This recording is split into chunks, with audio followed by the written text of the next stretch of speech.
किशोर शास्त्री आपल्या सोबत आहेत, त्यांच्याशी आपण या ठिकाणी बातचीत करणार आहोत। किशोर जी, जिस तरह अभी दादर में हम लोग देख रहे हैं, पूरा यहाँ पे चक्का जाम हो गया था। एक ही वजह थी, जो कबूतरों के लिए जो कबूतर खाना है उसके ऊपर ताड़पत्री थी, वही निकालने के लिए यहाँ पे सब जम गए थे और ताड़पत्री निकाल दी। लेकिन कोर्ट का आदेश था कि कबूतरों को खाना ना दिया जाए।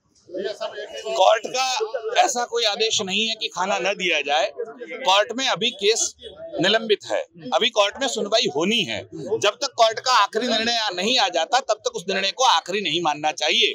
लेकिन जहां तक मानवता का सवाल है, जहां तक ह्यूमैनिटी का सवाल है, जहां तक हमारे संविधान का सवाल है, संविधान की धारा 21 वो कहती है कि हर एक पशु पक्षी को जीने का अधिकार है और भारत की सरकार को उसका संरक्षण करना चाहिए। संविधान की धारा 48A वो कहती है कि आपको उसकी सुरक्षा करनी चाहिए। संविधान की धारा 51A वो कहती है कि पशु पक्षियों की रक्षा करनी चाहिए। और आपने वन्य संरक्षण अधिनियम बनाया, जीव जंतु संरक्षण अधिनियम बनाया, किस लिए बनाया? जीव जंतु बोर्ड है भारत सरकार का, इसलिए इन सब पक्षियों के जीवन के लिए। केवल हमको जीने का अधिकार ऐसा नहीं है, हर एक कृमि कीटक को भी अपना जीवन का अधिकार है। उस जीवन को कोई कोर्ट नहीं छीन सकती, और छीन रही है तो वो बिल्कुल गलत है और उसका विरोध होना चाहिए। और दूसरी चीज ये है कि लोगों के हानिकारक हो रहे हैं, लोगों को हानि पहुंच रही है, कबूतरों के जो विस्तार रहती है उससे हो रहे हैं, तो कबूतरों की समस्याओं की से आरोग्य समस्या निर्माण हो रही है, ये भी बात जो है तो इसमें बताई गई है। पूरे मुंबई का कोई भी वैज्ञानिक ऐसा रिपोर्ट आज तक नहीं दी है कि लोगों को हानि हो रही है।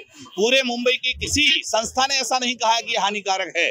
कोई विदेशी रिपोर्टर या विदेशी वैज्ञानिक आपको कहता है कि हानिकारक है, उसके आधार पर आप बंद कर रहे हैं, तो ये गलत है।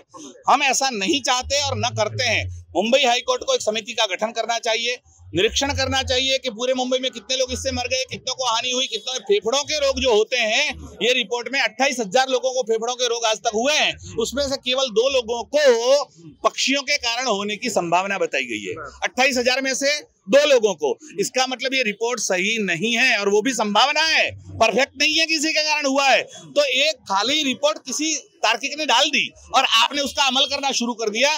तो अगर हम बिना जाने पहचाने यहाँ की प्रकृति क्या है, यहाँ का हवामान क्या है, यहाँ के लोगों की संवेदना क्या है, उसको समझे बिना अगर कोर्ट या सरकार कोई निर्णय करता है तो वो ठीक नहीं है। तो किसी विशिष्ट समाज को यहाँ पे बोला जा रहा है कि विशिष्ट समाज ने यहाँ पे आंदोलन किया है, जैन समाज ने यहाँ पे आंदोलन किया है, लेकिन जैन समाज ही विरोध कर रहा है, ऐसा भी कहा जा रहा है। इसमें क्या हो गया?